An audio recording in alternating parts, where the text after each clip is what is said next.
Congress government విద్యార్థుల పట్ల ఎట్లా వ్యవహరిస్తుంది? కాంగ్రెస్ గవర్నమెంట్ ఇప్పుడు 2 ఏళ్లు గడుస్తున్నా కూడా ఒక్క విద్యాశాఖ మంత్రి లేడు. అది కూడా మన రేవంత్ రెడ్డి గారి తీసుకొని నడిపిస్తున్నాడు అనమాట. ఇప్పుడు స్కూల్స్ కాలేజెస్ అన్ని స్టార్ట్ అవుతున్నాయి ఇంకొక 1 వీక్ తోనే. దాదాపు 10,000 కోట్ల ఫీ రీమెంబర్స్మెంట్ బకాయిలు ఉన్నాయంటే వాళ్ళ జీవితాలను రోడ్ల మీద పడేసినట్టే కదా.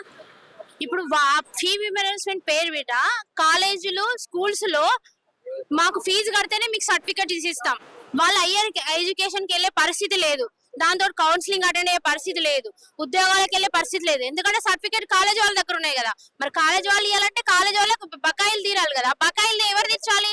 కాంగ్రెస్ ప్రభుత్వం. ఈ విద్యార్థుల జీవితాలతో ఆడుకుంటుంది ఎవరంటే కాంగ్రెస్ ప్రభుత్వం. కాంగ్రెస్ ప్రభుత్వం వచ్చి 2 ఏళ్లు గడుస్తున్నా కూడా 10,000 కోట్ల బకాయిల నుంచి విద్యార్థుల జీవితాలను నాశనం చేస్తలేదా? విద్యార్థుల జీవితాలతో చెలగాట ఆడట్లేదా? ఇప్పుడు వచ్చి ఈ 2 ఏళ్ల పాలనలో ఎంత మందికి జాబ్ ఉద్యోగ భరోసా ఇచ్చినావు నువ్వు? మహిళలకు స్కూటీలు అన్నావు, నిరుద్యోగ భృతి అన్నావు, 50,000 ఉద్యోగాలు అన్నావు, 2 లక్షల ఉద్యోగాలు అన్నావు. 50,000 ఎక్కడ, 2 లక్షలు ఎక్కడ?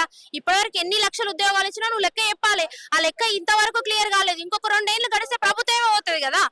నువ్వు ఇదే విద్యార్థులను అడ్డు పెట్టుకొని కాంగ్రెస్ ప్రభుత్వం తెచ్చుకున్నావు. మరి ఇదే విద్యార్థులకు ఇప్పుడు నువ్వు రోడ్డు మీద పడేసినావు.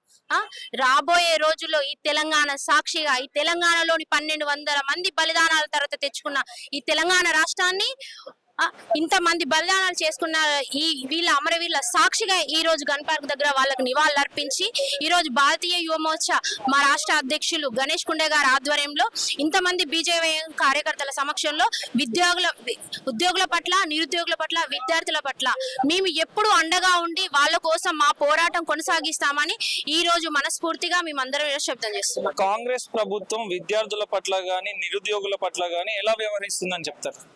కాంగ్రెస్ ప్రభుత్వం పూర్తిగా ఏదైతే హామీలు, ముఖ్యంగా ఎలక్షన్స్ కి ముందు గల్లీ లీడర్ల నుంచి ఢిల్లీ లీడర్ల వరకు వచ్చి ఇక్కడ సెంట్రల్ లైబ్రరీ నుంచి మొదలు పెట్టుకుంటే పూరా గ్రామాల స్థాయిలో కావచ్చు అనేక రకాల ప్లేసులోకి వెళ్ళి మేము మీకు బీఆర్ఎస్ ప్రభుత్వంలో అన్యాయం జరిగింది, ముఖ్యంగా విద్యార్థి నిరుద్యోగులకి కలలు కన్న తెలంగాణ రాష్ట్రంలో ఆశయాలు ఏవి కూడా నెరవేర్చలేదు, కుటుంబ పాలనలో వాళ్ళే దోసుకున్నారని చెప్పినటువంటి రేవంత్ రెడ్డి ప్రభుత్వము మేము అధికారంలోకి వస్తాం, మేము అధికారంలోకి రావాలంటే మీరే నాయకత్వం వహించండి, మీ కుటుంబ సభ్యులతో కూడా మీరు ఓట్లు వేయించి మాకు అధికారం అప్పచెప్పండి, మేము మీ సమస్యలన్నీ కూడా తీరుస్తామని చెప్పి ఆనాడు ప్రగల్భాలు పలికినటువంటి రేవంత్ రెడ్డి అధికారంలోకి వచ్చిన తర్వాత అధికారం మదం ఎక్కినటువంటి ముఖ్యమంత్రి, విద్యాశాఖ మంత్రిగా ఉన్నటువంటి రేవంత్ రెడ్డి ఇవాళ కనీసం ఎడ్యుకేషన్ పైన కనీస విచారణ గాని, అసలు విద్యా వ్యవస్థ గ్రౌండ్ లెవెల్లో ఏ విధంగా ఉంది, విద్యాశాఖ కేటాయించిన నిధులు ఎంత, నువ్వు ఉద్ధరించింది ఏముందని చెప్పి ఇవాళ రేవంత్ రెడ్డి నేను ప్రశ్నిస్తా ఉన్నా. ఇవాళ చూసుకుంటే 10,000 కోట్లకు పైగా ఫీజు రియంబర్స్మెంట్ పెండింగ్ లో ఉంది. సర్టిఫికెట్స్ ఇవ్వలేనటువంటి పరిస్థితి. పేద బడుగు బలహీన వర్గాలకి సంజీవని లాంటి ఫీజు రియంబర్స్మెంట్ పథకాన్ని మా కాంగ్రెస్ ప్రభుత్వం వైఎస్ రాజశేఖర రెడ్డి గారు తీసుకొచ్చిన గొప్పలు చెప్పినటువంటి రేవంత్ రెడ్డి అదే ఫీజు రియంబర్స్మెంట్ కి ఇలా తూట్లు పొడుస్తూ ఇవాళ పేద విద్యార్థులకు అన్యాయం చేస్తా ఉన్నారు. అంతేకాకుండా ఫీజు రియంబర్స్మెంట్ పథకాన్ని ఎత్తివేసే కుట్ర చేస్తా ఉంది ఇలా కాంగ్రెస్ ప్రభుత్వం. గత ప్రభుత్వం అయితే ఫీజు రియంబర్స్మెంట్ ని కొనసాగించింది, అట్లనే విద్యార్థులకు ఉపయోగపడుతుంది ఇది అని చెప్పేసి ఒక ఆలోచన ధోరణిలో వాళ్ళు కంటిన్యూ చేస్తున్నారు. వీళ్ళు ఎందుకు కంటిన్యూ చేయలేకపోతున్నారు అంట? ఫీజు రియంబర్స్మెంట్ అనేది మీ అయ్యే జాగీర్ కాదు, మీకు సంబంధించినటువంటి వ్యవహారం కాదు. విద్యార్థుల యొక్క హక్కు, విద్యార్థులకి సంజీవని లాంటిది ఫీజు రియంబర్స్మెంట్. ఇవాళ పల్లెటూర్ల నుంచి పట్నం వచ్చి ఒక ఇంజనీరింగ్ విద్య, మెడిసిన్ కావచ్చు, రకరకాల ప్రొఫెషనల్ కోర్సులు చదవాలంటే పేద విద్యార్థులకి అది శక్తికి మించిన భారం అవుతుంది. కేవలం ఫీజు రియంబర్స్మెంట్ మాకు వస్తుందనే ఆశయంతో ఈ రోజు ఎంతో మంది ముందుకు వస్తున్నారు. కానీ ఈ రోజు ఫీజు రియంబర్స్మెంట్ కడితే తప్ప మేము మీకు సర్టిఫికెట్స్ ఇవ్వలేమనే వైఖరితో యాజమాన్యం ఉంటే ఇవాళ పేద విద్యార్థుల చదువులు ఏం కావాలి అంటే, పేద విద్యార్థులు చదువుకోవడం రేవంత్ రెడ్డికి ఇష్టం లేదా? విద్యాశాఖ మంత్రిగా నువ్వు ఏం ఉద్ధరించినావు? ముఖ్యమంత్రిగా అడగట్లేదు, విద్యాశాఖ మంత్రి నువ్వే కదా.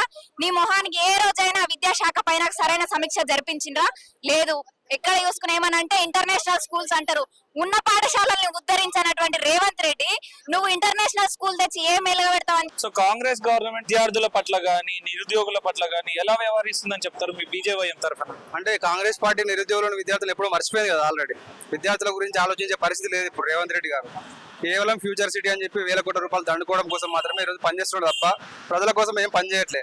విద్యార్థులు నిరుద్యోగుల యొక్క ఆశల మీద ఈ గవర్నమెంట్ ఏర్పడ్డది. 2 లక్షల ఉద్యోగాలు ఇస్తామని చెప్పి అధికారంలోకి వచ్చిండు. విద్యార్థులకు ఫీజు రియంబర్స్మెంట్లు ఇస్తామని చెప్పిళ్ళు, 10 లక్షల రూపాయల కార్డులు ఇస్తామని చెప్పిళ్ళు. చాలా అనేక హామీలు, స్కూటీలు అన్నారు, బంగారం అన్నారు, ప్రతి హామీ చెప్పి విద్యార్థుల యొక్క నిరుద్యోగుల యొక్క ఆశల మీద ఈ ప్రభుత్వం ఏర్పడ్డది. కానీ ఈ రోజు మాత్రం ఏం చేస్తున్నారు? 10,000 రూపాయల కోట్ల ఫీజు రియంబర్స్మెంట్ పెండింగ్ పెట్టి కాలేజీలను బకాయి పడేస్తున్నారు, విద్యార్థులను ఇబ్బంది పెడుతున్నారు. విద్యార్థులు ఫీజు కట్టకపోతే ఫీజు సర్టిఫికేట్ లేని పరిస్థితి ఈరోజు కాలేజీలో కనబడుతుంది. కాలేజీ యాజమాన్యాలు కూడా గతి లేక దిక్కు లేక విద్యార్థుల మీద పడి వాళ్ళని హింస పెడుతున్నారు. సర్టిఫికేట్లు ఇవ్వాలంటే పైసలు ఇవ్వాల్సిందే, పైసలు కట్టాల్సిందే, ఫీజులు కట్టాల్సిందే అని చెప్పి హింసిస్తున్నారు. దీనికి కారణం ఏంది? రేవంత్ రెడ్డి యొక్క అనాలోచిత విధానాలు, రేవంత్ రెడ్డి యొక్క విద్యార్థి నిరుద్యోగ వ్యతిరేక విధానాల కారణంగా ఈరోజు ప్రభుత్వం మొత్తం కూడా విద్యార్థులను నిరుద్యోగులు మోసం చేస్తున్నది. ఏ విద్యార్థి కూడా హ్యాపీగా లేడు, ఏ నిరుద్యోగి కూడా హ్యాపీగా లేడు. గతంలో కేసీఆర్ రెడ్డి అధికారంలోకి వచ్చిన రేవంత్ రెడ్డి ఇప్పుడు అదే పని చేస్తున్నాడు. ఆయన సంపాదన కోసం చూస్తున్నాడు తప్ప విద్యార్థుల యొక్క ప్రజల యొక్క ఆలోచనలకు ఏ విధంగా కూడా పొందన లేదు. మనం చూస్తా ఉన్నాం, గవర్నమెంట్కి వచ్చి దగ్గర 2 సంవత్సరాలు అవుతుంది. ఏ ఒక్క మంచి పని చేసిండో మీరు చెప్పండి. ఒక హామీ కూడా నెరవేర్చలే. బంగారం అన్నాడు, స్కూటీ అన్నాడు, రైతు రుణమాఫీ అన్నాడు, సగం మంది కూడా వేయలే. అయితే రైతు బంధు అయితే మొత్తం బందే అయిపోయింది. సో ప్రైవేటు విద్యా సంస్థల గురించి ఏం చెప్తారు ఇప్పుడున్న పరిస్థితుల్లో? ప్రైవేట్ విద్యా సంస్థలు ఆల్రెడీ నాశనం అయిపోయిళ్ళు. ఎందుకంటే ప్రభుత్వం ఇచ్చేటువంటి ఫీజు రియంబర్స్మెంట్ మీదనే ఆధారం. ఎందుకంటే వాళ్ళు విద్యార్థుల దగ్గర నుంచి తీసుకునే అవకాశం లేదు. ఫీజు రియంబర్స్మెంట్ స్కీమ్ పెట్టింది కాబట్టి ప్రభుత్వం ఇస్తున్న ఆశతోటి ప్రైవేట్ విద్యా సంస్థలు పనిచేస్తున్నాయి. ఇప్పుడు విద్యార్థుల దగ్గర నుంచి తీసుకునే పరిస్థితి ఇక్కడ గవర్నమెంట్ ముందు బకాయిలు పెట్టి యాజమాన్యాలు మొత్తం కూడా ఆగమయ్యే పరిస్థితి వచ్చింది. అందులో పనిచేసే చిన్న చిన్న ఉపాధ్యాయులు కావచ్చు, లెక్చరర్లు కావచ్చు, ప్రైవేట్ గా బతికేటువంటి చిన్న చిన్న జీవితాలు ఈ రోజు మొత్తం కూడా రోడ్డున పడ్డాయి. వాళ్ళకి అవకాశాలు లేవు, ఉపాధి అవకాశాలు లేకుండా వేసినటువంటి వ్యక్తి రేవంత్ రెడ్డి. రేవంత్ రెడ్డికి 2 ఏళ్ల హనీమూన్ పీరియడ్ అయిపోయింది. ఇప్పటి వరకు ప్రతిపక్షాలు కావచ్చు, విద్యార్థి సంఘాలు కావచ్చు, రాజకీయ పార్టీలు అన్ని కూడా హనీమూన్ పీరియడ్ కాబట్టి వదిలేసిళ్ళు.